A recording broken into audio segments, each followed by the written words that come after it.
नमस्कार, सवाल इंडिया का में आपका स्वागत है। मैं हूं संकेत उपाध्याय। तो कल जब बात हो रही थी, जब बेल रिजेक्ट हुई आर्यन खान की, तो ये समझा जाने लगा अब ये ऊंची अदालत में जाएगा मामला, सारी चीजें होंगी, ऊंची अदालत अब तय करेगी, हाई कोर्ट तय करेगा कि अब क्या करना। लेकिन जब ये सब हो रहा था तो किसी ने ये नहीं सोचा था कि जांच आगे बढ़ जाएगी, और जांच आगे इस तरीके से बढ़ी कि अब सवाल उठाए जा रहे हैं और कलाकारों पे भी। तो आइए एक एक करके आपको बताते हैं कि किस तरीके से बॉलीवुड पर आंच आ रही है। तो जो क्रूज ड्रग्स केस है उसमें एनसीबी की जांच अभी भी जारी है। सबसे पहले आपको बता दें कि शाहरुख खान के घर पहुंचे एनसीबी अधिकारी, तो यह माना जाने लगा कि अब वो घर पहुंच गए हैं, कहीं रेड तलाशी वगैरह तो नहीं ले रहे। लेकिन एनसीबी का कहना था कि एक कागजी कार्रवाई है, उसके लिए हम घर पहुंचे हैं। वो कार्रवाई करके घर के अंदर भी नहीं घुसे, लॉबी से ही उन्होंने कुछ पेपर वगैरह दिए, देख लिए गए, उस सब पे साइन वाइन हुआ और वो चले गए। अब ये जो है एक कागजी कार्रवाई थी जिसके लिए एनसीबी के अधिकारी जो क्रूज ड्रग्स केस में थे वो वहां पर पहुंचे थे, ऐसा उनका दावा है। अगर कागजी कार्रवाई थी तो उसके लिए 5 लोग क्यों गए, ये भी एक सवाल है। शाहरुख खान ने आर्थर रोड जेल में आर्यन से आज सुबह मुलाकात की। यह सुबह की घटना थी। आर्यन खान की जमानत पर बॉम्बे हाईकोर्ट में मंगलवार को सुनवाई होगी। लेकिन इसी सब के बीच अब एक नई चीज हो गई।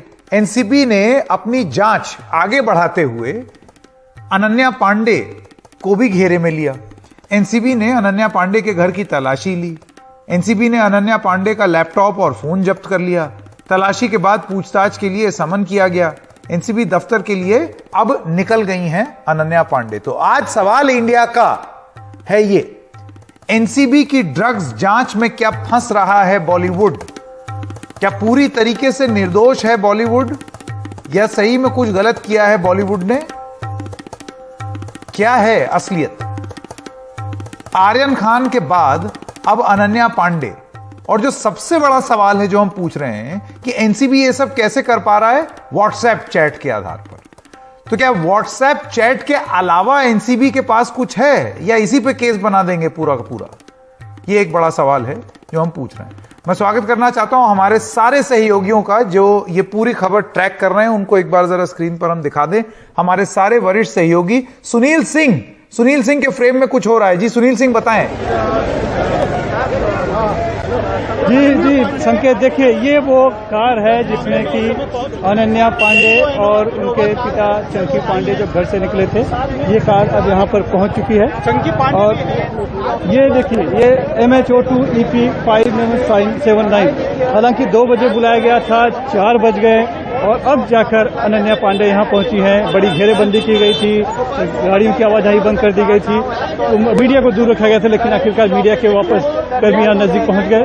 जैसा कि मैंने बताया था, देखिए वो अंदर गई हैं, सफेद टॉप पहनी है और सीढ़ियां चढ़ रही हैं। इस एनसीबी दफ्तर की खासियत है कि सामने यहाँ पर लिफ्ट है एकदम जाने के सामने ही, लेकिन लिफ्ट चलती नहीं है, कभी कभार चलती है, तो सीढ़ियां चढ़कर जाना पड़ता है। अभी आपने देखा ग्राउंड फ्लोर पे, अब आपको पहली मंजिल पे ध्यान देंगे, एक्सचेंज बिल्डिंग जो लिखा है उसके ठीक सामने आपको अभी वापस अनन्या पांडे और चंकी पांडे चलते हुए दिखाई पड़ेंगे। देखिए ये पहली मंजिल पर गई, उसके बाद फिर दूसरी मंजिल, तो ये सीढ़ियां चढ़कर जाना पड़ता है। जैसे कहते हैं ना, कोर्ट और कचहरी की सीढ़ियां एक बार जिसके फेरे में पड़ जाए चढ़ने के, तो फिर उसकी बहुत ही मुसीबत हो जाती है, उसकी छूटती नहीं है। तो वैसे ही यहाँ एनसीबी की सीढ़ियां हैं जो कि चढ़नी पड़ती है। तीसरी मंजिल, अभी दूसरी मंजिल पर अब वो पहुंचे हैं। 2 व्यक्ति हैं जो वहाँ पर देखिए खड़े हैं, देख रहे हैं। उसके बाद अब इस दूसरी मंजिल से होते हुए अब ये तीसरी मंजिल की तरफ जा रही है, और तीसरी मंजिल में दाईं तरफ जो है वो आगे वहाँ पे समीर वानखड़े का दफ्तर है, जनरल डायरेक्टर हैं। वहाँ पर कॉन्फ्रेंस हॉल है और वेटिंग एरिया है जहाँ पर कि बिठाया जाता है, पहले इंतजार करवाया जाता है। तो यहाँ पर अब जो है अनन्या पांडे से लंबी अगर आप हमें बताना चाहें कि एनसीबी ने क्या कहा है, उनको क्या मिला है, किस आधार पर उन्होंने अनन्या पांडे का फोन जब्त कर लिया, लैपटॉप जब्त कर लिया, और उसके बाद फिर ये कहा कि अब आप आइए सवाल जवाब के लिए, आधार क्या है वो? देखिए, आर्यन खान का जो मोबाइल से जो चैट मिले थे, व्हाट्सएप चैट, उस व्हाट्सएप चैट में कई लोगों से अलग अलग संदर्भ के चैट थे। उसी में एक चैट जो था, जो कि बहुत ही अहम माना गया, वो जिसे कि कोर्ट के सामने भी रखा गया और ये बताया गया कि कोई विदेश में कोई ड्रग्स पैडलर है, उससे वो चैट कर रहे हैं और उसमें बल्क क्वांटिटी और हार्ड ड्रग की बात हो रही है। ऐसा ही एक चैट जो है अनन्या पांडे से व्हाट्सएप चैट उनका मिला है, उसमें भी कुछ ड्रग्स से जुड़ी बातें हुई हैं। उसी संदर्भ में एनसीबी का कहना है कि अनन्या पांडे का बयान दर्ज करना है, उनसे कुछ सवाल जवाब कर रहे हैं, उनसे कुछ बातें समझनी है और इसीलिए एनसीबी की एक टीम जो है वो 11 बजे के करीब पहुंच गई थी अनन्या पांडे के घर पर बांद्रा में।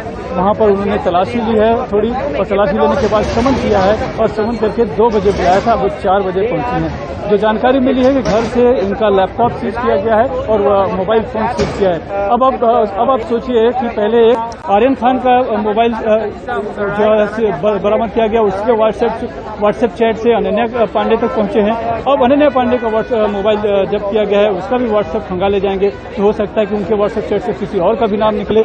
वैसे आर्यन खान के व्हाट्सएप चैट से और भी कई नाम है, बॉलीवुड से जुड़ी हस्तियों के नाम है, शायद वो भी आगे जगह। एक सवाल और मैं आपसे पूछना चाहता हूं सुनील जी, उसके बाद फिर आप खबर जुटाने में आप लग जाएं, क्योंकि मैं ज्यादा समय आपका नहीं लूंगा। एक सवाल मेरा ये है कि देखिए, बुलाया उनको पूछताछ के लिए है, लेकिन क्या कानून इस किस्म का प्रावधान रखता है या इजाजत देता है एनसीबी को कि अगर उनको ये लगता है कि अभी इनको हिरासत में लिया जाना चाहिए तो वो ले सकते हैं?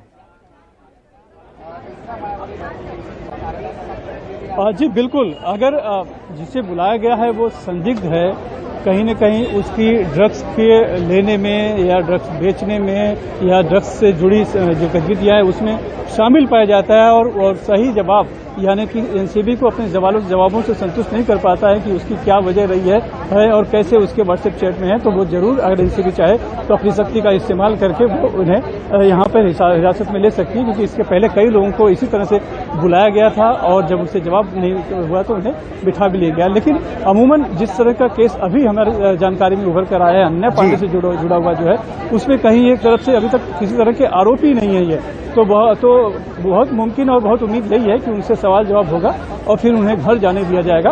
बाद में शायद कुछ जरूरत पड़ सकती है, अगर जरूरत पड़ी कुछ और भी कुछ आगे बात निकल गई, जैसे इनके व्हाट्सएप चैट से भी कहीं कुछ निकला, तब जाके शायद मामला और बिगड़ सकता है। लेकिन फिलहाल अभी तक ये संदेह के घेरे में नहीं है, अभी तक सिर्फ इनसे जानकारी जुटानी है और अपने केस को मजबूत करना है, पुख्ता करना है। एनसीबी को इतनी जानकारी मिलती है। जी बिल्कुल, तो इस वक्त की बड़ी खबर ये आ रही है कि अनन्या पांडे अपने पिता के साथ एनसीबी नारकोटिक्स कंट्रोल ब्यूरो के दफ्तर पहुंच गई हैं। उनको बुलाया तो 2 बजे गया था, सुबह से उनके घर में छानबीन हुई, जांच हुई, लैपटॉप उनका ले लिया गया, फोन ले लिया गया और 2 बजे की आती आती वो अब 4 बजे पहुंच गई हैं एनसीबी के दफ्तर।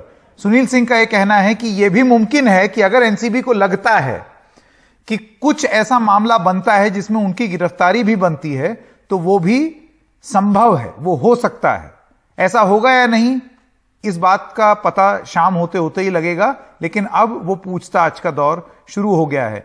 अगर आप मुझे इजाजत दें अभिषेक जी, एक बार जरा पूजा और प्रशांत के पास चले जाऊं जो हमारे साथ जुड़े हुए हैं, उसके बाद फिर मैं आपके पास आऊंगा। जी बिल्कुल। पूजा, मैं आपसे पूछना चाहता हूं, आप अभी इस वक्त कहां हैं, बताना चाहें और क्या कार्रवाई हुई है?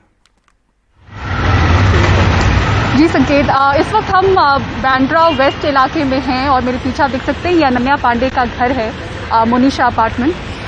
ये भी सूत्रों के हवाले से पता चल रहा था कि कल रात से ही एनसीबी 4 अलग अलग लोकेशंस पर उनका सर्च चल रहा था, छानबीन चल रही थी और उनमें से एक लोकेशन अनन्या पांडे का भी बताया जा रहा है। पुष्टि इसकी फिलहाल नहीं है, लेकिन ये जरूर कहा जा रहा है कि सुबह से ही एनसीबी की टीम यहाँ पर थी और 2 बार करके ये टीम यहाँ पर पहुंची है। और जैसा कि सुनील जी हमारे सहयोगी बता रहे हैं कि सर्च के दौरान जो भी इलेक्ट्रॉनिक डिवाइसेस थे उसको साथ में लेकर जाया गया।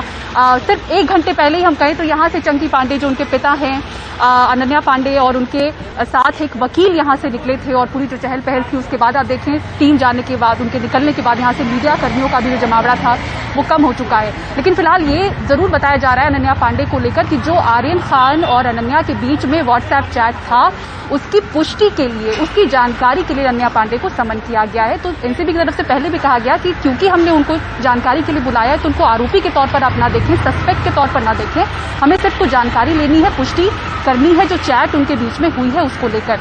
तो इसको लेकर आज ही, क्योंकि ये उनका एक अधिकार भी होता है कि वो समन मिलने के बाद भी न जाएं, और वकील की तरफ से एक खत भी पहुंचाया जा सकता था एनसीबी की ओर से, लेकिन ये जरूर तय किया गया, चूंकि अनन्या पांडे मुंबई में थी तो ये तय किया गया कि वो जरूर जाएंगी और जो भी है वो एनसीबी का सामना करेंगी, सवालों के जवाब देंगी। तो फिलहाल ये कहा जा रहा है कि जो चैट उनके बीच में हुई है सिर्फ उसकी वो पुष्टि उनसे करवाना चाहते हैं, चूंकि बहुत ही अच्छे दोस्त हैं आर्यन खान और अनन्या पांडे, 23 साल दोनों की उम्र है और काफी करीबी दोस्त हैं। तो उनके बीच का जो ये चैट है आखिर किस लिहाज से था, किस बारे में था, और जैसा कि सुनील जी बता रहे हैं कि अनन्या पांडे का फोन भी चूंकि रखा गया है, तो उनके फोन से और भी उनके चैट्स क्या थे उसको भी समझने की कोशिश होगी। तो अभी 1 घंटे के अंदर अनन्या पांडे पहुंच चुकी है, वहां पर देखते हैं कब तक उनसे पूछताछ होती है, क्या क्या जानकारी उनसे हासिल की जाती है। फिलहाल यहाँ पर जो उनके घर पर आप देखें चहल पहल बिल्कुल भी खत्म है। अनन्या पांडे के आने के बाद फिर यहाँ पर अगर हो सकता है शायद वो मीडिया का सामना करे या बात करे, लेकिन उसकी उम्मीद काफी कम अगर गिरफ्तारी ना हुई तो चल रही है। अगर गिरफ्तारी ना हुई तो अगर वो वापस आए, इसमें अगर मगर बहुत है स्टोरी में। अभी आप बनी रहिए हमारे साथ। प्रशांत सिसोदिया भी हैं। प्रशांत, आप मन्नत पर हैं और सब शुरू यहीं से हुआ था। आज शाहरुख खान पहली बार दिखे भी, अपने आप को मीडिया ग्लेयर से उन्होंने दूर रखा।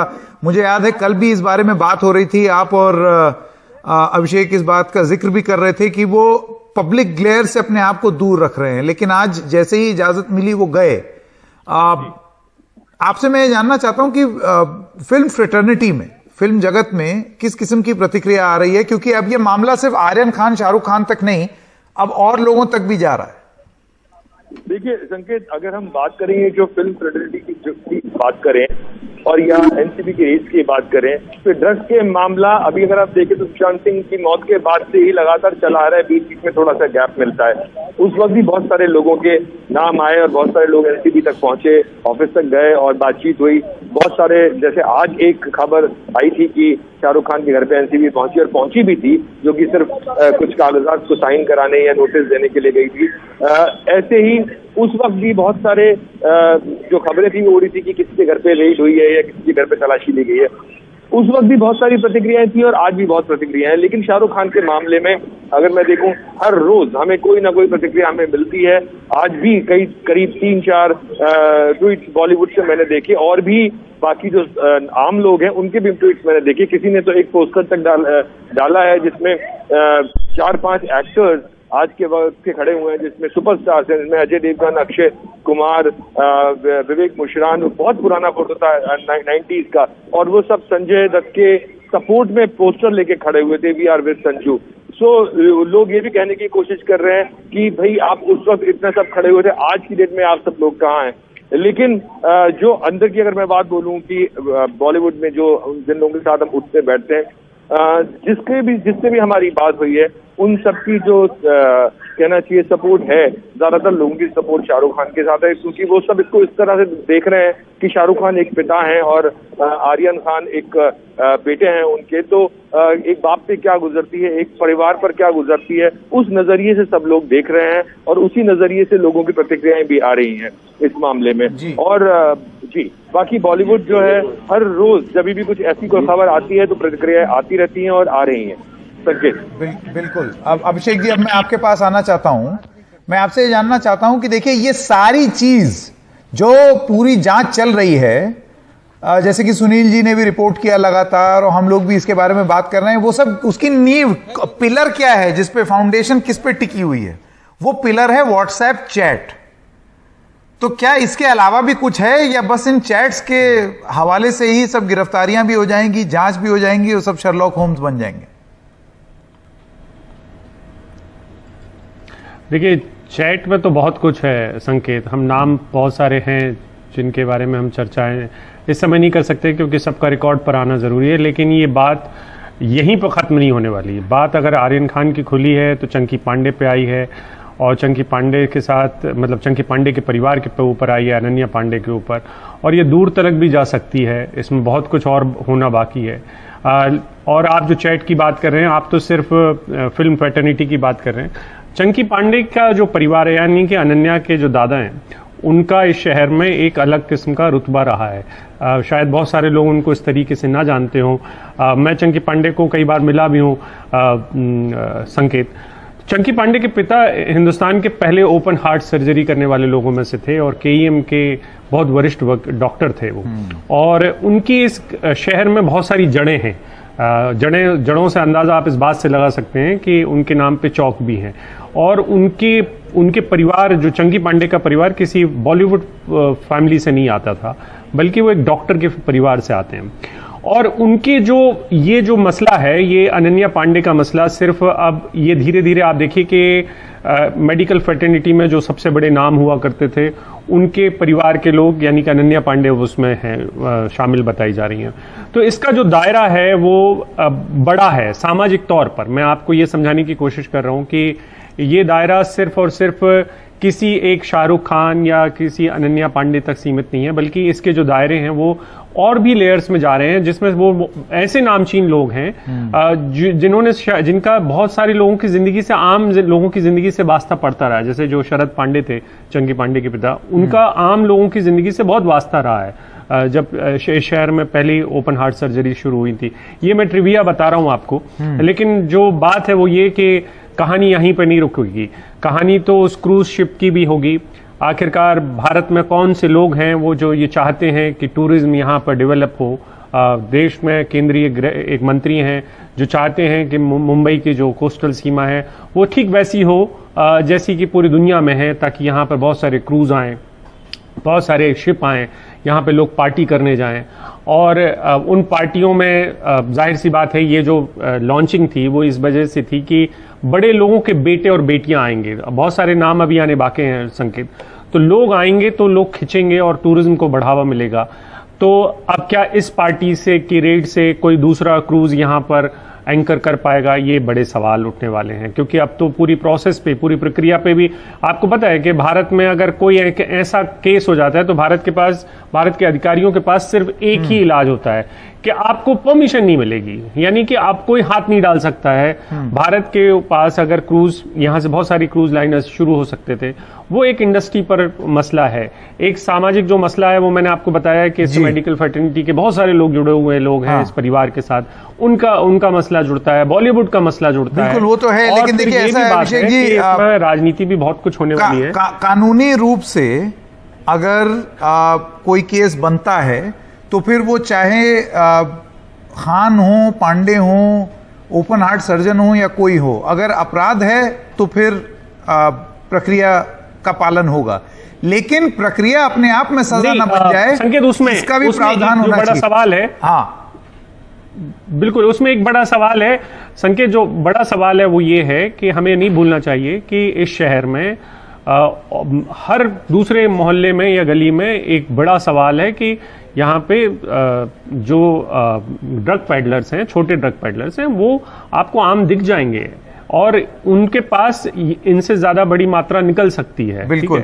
और एनसीबी का जो मकसद था वो बड़े कंसाइनमेंट या इस शहर में, ये कोस्टल सिटी में रोकना है, ठीक है। और मुंबई की एक पुलिस एजेंसी है जिसकी रिकवरी एनसीबी से कई बार ज्यादा दिखाई देती है शहर में। तो मसला तो ये अभिषेक एक जरूरी चीज बोल रहे हैं, परिवार से आता है। मैंने आपको सिर्फ ये बताया था कि बहुत सारे परिवारों से जुड़ा हुआ मसला होता है। आपका ये कहना है कि ये बहुत सारे मसले हैं, कहां टनों में और किलों में बात होनी चाहिए और यहाँ एनसीबी कुछ ग्रामों में फंस के रह गई है। ये वाली बात कुछ अभिषेक ने यहाँ पर रखी है। एक छोटे से ब्रेक के लिए रुक रहे हैं। आप सब लोगों का बहुत बहुत धन्यवाद हमारे साथ जुड़ने के लिए। खबर पे बने रहेंगे और आपको जानकारी देते रहेंगे कि एनसीबी की अब जो पूछताछ होगी अनन्या पांडे से, उसकी लाइन ऑफ क्वेश्चनिंग क्या होगी और कितने समय तक चल सकती है। इस स्टोरी में सस्पेंस अभी भी बाकी है और सवाल भी। एक छोटे से ब्रेक के लिए रुक रहे हैं, अभी हाजिर होते हैं।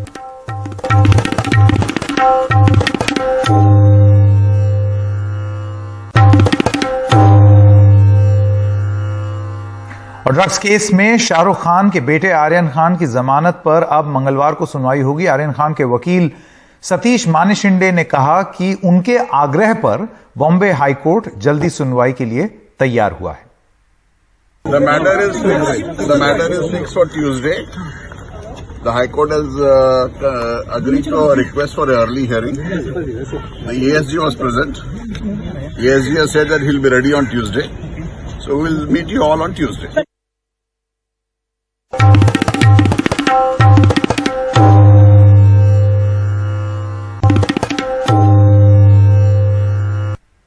कोरोना को हराने की जंग में भारत ने आज एक अहम मुकाम हासिल कर लिया है। हमारे देश में आज वैक्सीनेशन का आंकड़ा 100 करोड़ के पार चला गया है। प्रधानमंत्री मोदी ने इस मौके पर कहा कि आज का दिन इतिहास में दर्ज हो गया है। 21 अक्टूबर 2021 का ये दिन इतिहास में दर्ज हो गया है। भारत ने अब से कुछ दूर पहले ही 100 करोड़ वैक्सीन डोज का आंकड़ा पार कर लिया है। 100 साल में आई सबसे बड़ी महामारी का मुकाबला करने के लिए देश के पास अब 100 करोड़ वैक्सीन डोज का मजबूत सुरक्षा कवच है। ये उपलब्धि भारत की है, भारत के प्रत्येक नागरिक की है। मैं प्रत्येक भारतवासी को बधाई देता हूं। 100 करोड़ वैक्सीन डोज की ये सफलता प्रत्येक भारतीय को अर्पित करता हूं।